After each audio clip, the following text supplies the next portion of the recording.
Fatehabad police का करारा वार, 5 नशा तस्करों की करोड़ों की संपत्ति जब्त। अगली बारी किसकी? एसपी सिद्धांत जैन के नेतृत्व में बड़ी कार्रवाई। एनडीपीएस एक्ट की धारा 68F के तहत की गई जब्ती। रिपोर्ट सक्षम प्राधिकारी को सौंपी फतेहाबाद। 22 अगस्त। अब सिर्फ जेल नहीं, अवैध कमाई पर भी पड़ेगा ताला।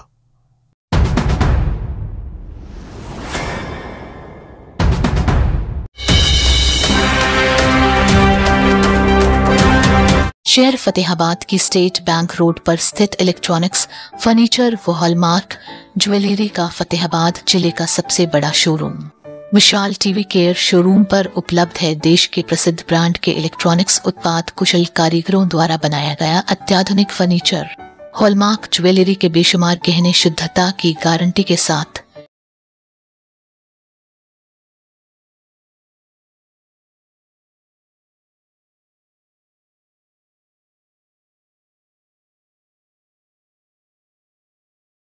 तो विदित है कि भाई फतेहाबाद पुलिस नशा तस्करों पे पूर्ण रूप से लगाम लगाने के लिए कटिबद्ध है। उसी प्रक्रिया में हमने अभी तक पिछले कुछ दिनों में 68F एनडीपीएस एक्ट की धारा के अंतर्गत 5 जो लगातार नशा तस्करी करने वाले व्यक्तियों की प्रॉपर्टी फ्रीज कराई है और इनके नाम हमने वैसे जारी कर दिए हैं। विनोद कुमार, महंगा सिंह, महेंद्र सिंह, बबलू और इसमें एक लेडी भी है। और इनके मकान, दुकान, घर और मोटरसाइकिल, स्कूटी और ज्वेलरी, नकदी, इस प्रकार की काफी सारी चीजें हैं। उनकी अनुमानित कीमत भी है। इसको फ्रीज कराने का काम हमने करवा दिया है और जो अब आगे की जो प्रक्रिया है वो की जाएगी।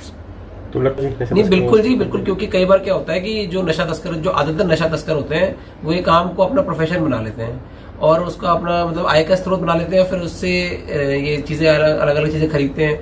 तो जब उनकी जो ये धनोपार्जन किया जाता है अपराध करके, अगर उसी को अटैच करा दिया जाएगा और जो कानूनी प्रावधान भी है, तो बिल्कुल जो अन्य लोग हैं उनको भी लगेगा कि भाई अगर ये अपराध करके अगर प्रॉपर्टी अटैच ही हो जाएगी तो ये काम बिल्कुल भी नहीं करना चाहिए।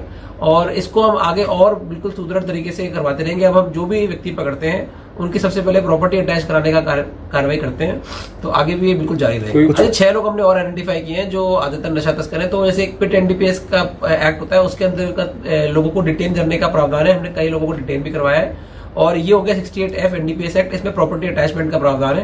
तो ये भी हम लगातार आगे करवाते रहेंगे। 6 लोगों का तो प्रपोजल, 5 का तो पास ही हो गया है और 6 का हमारा लगभग फाइनल स्टेज पर है। वो भी अगले 2 से 3 दिन में हम अपलोड कर देंगे। जो अभी भारत सरकार का एक पोर्टल बन गया है, पहले पोर्टल नहीं था, वो ऑफलाइन ही होता था, अभी पोर्टल पे अपलोड कर दिया जाता है, तो थोड़ा प्रोसेस स्ट्रीमलाइन हो गया, वो भी कर दिया जाएगा। क्या होता है, 3 स्टेज होती है जी, फ्रीजिंग, अटैचमेंट एंड फॉरफीचर। तो फ्रीज का जो प्रोसीजर होता है वो स्टार्टिंग उससे होती है। तो प्रॉपर्टी बेसिकली फ्रीज करा दी गई है और इसके बाद जो कॉम्पिटेंट अथॉरिटी है दिल्ली में, उनको जाती है, फिर वो इवेल्युएट करते हैं, फिर वो अपना एक और ऑर्डर पास करते हैं, जो प्रक्रिया है। तो जो पहला स्टेज है वो हमने जो फ्रीजिंग का है कि भाई अब ये फ्रीज का मतलब होगा कि ये जो व्यक्ति हैं इस प्रॉपर्टी को यूज नहीं कर सकते, सेल नहीं कर सकते, ट्रांजैक्ट नहीं कर सकते, एक तरह से इसको जब्ती माना जाता है। तो ये करवा दिया। दोनों में काफी बेहतर काम किया पुलिस ने। एक तो दो कमर्शियल क्वांटिटी के अचीवमेंट अपने सीआईए टोहाना ने किए हैं। इसमें मेडिकल जो ड्रग्स हैं वो पकड़े गए मतलब बड़ी मात्रा में। एक में तो लगभग 2000 गोलियां और एक में लगभग 1500 गोलियां पकड़ी गई हैं। दोनों अपने टोहाना सीआईए द्वारा पकड़ी गई हैं। एक लगभग 50 किलो के आसपास डोडा पोस्ट पकड़ा गया था 1-2 दिन पहले।